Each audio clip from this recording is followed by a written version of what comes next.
बिस्मिल्लाहिर्रहमानिर्रहीम। अस्सलामु अलैकुम। आज का हमारा मौजू है हज़रत यूसुफ अलैहिस्सलाम की बाइयों से मुलाकात। तो आइए मौजू की जानिब बढ़ते हैं।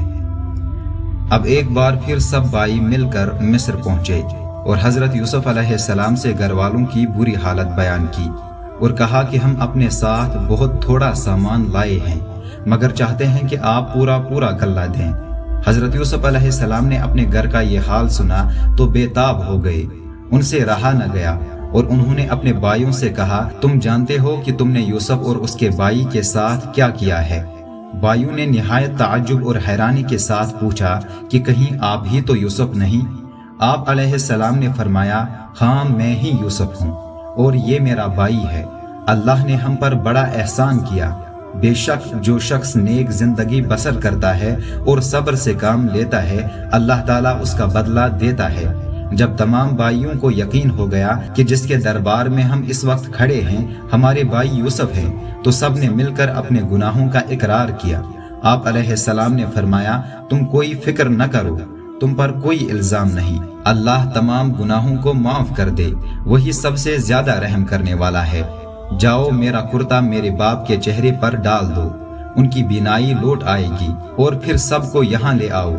इधर काफिला रवाना हुआ और उधर हजरत याकूब अलैहिस्सलाम ने अपने घर वालों को ये खुशखबरी दी कि मुझे यूसुफ अलैहिस्सलाम की खुशबू आ रही है। उन्होंने सुना तो कहा कि तुम्हारे सर पर एक ही ख्याल सवार है। आखिर काफिला आ गया। हजरत यूसुफ अलैहिस्सलाम का कुर्ता उनके सामने रखकर तमाम हालात सुनाए तो उन्होंने घर वालों से कहा, देखो मैंने तुमसे नहीं कहा था। आखिर सब बेटों ने मिलकर आपसे गुनाहों की माफी मांगी और मिस्र को चल दिए।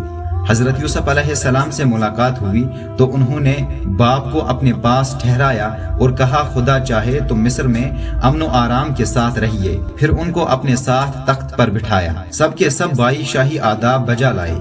आप अलैहिस्सलाम ने फरमाया, ये मेरे ख्वाब की ताबीर है। अल्लाह ने इसको सच कर दिखाया। उसने मुझ पर बड़ा एहसान किया जो मुझे कैद से छुड़ाया, और शैतान ने जो फसाद मेरे और मेरे भाइयों के दरमियान डाल दिया था, आप सबको देहात व बयाबां से यहाँ ले आया। बेशक मेरा रब खैर की हिकमत जानता है।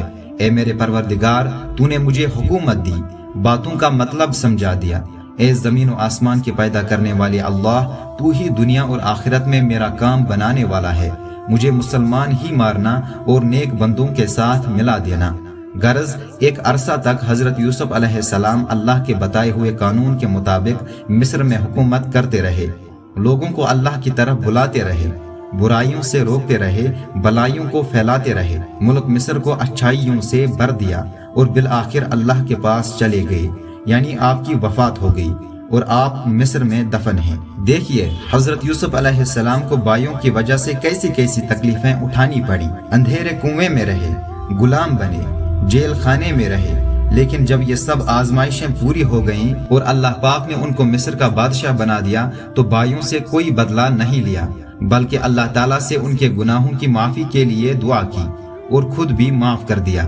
कुरान शरीफ में एक दूसरी जगह आया है जिसका मतलब ये है कि अगर तुम्हारे साथ कोई ज्यादती करे और तुम उसके बदले उसके साथ नीकी और भलाई करो तो वो दुश्मन तुम्हारा हकीकी दोस्त बन जाएगा।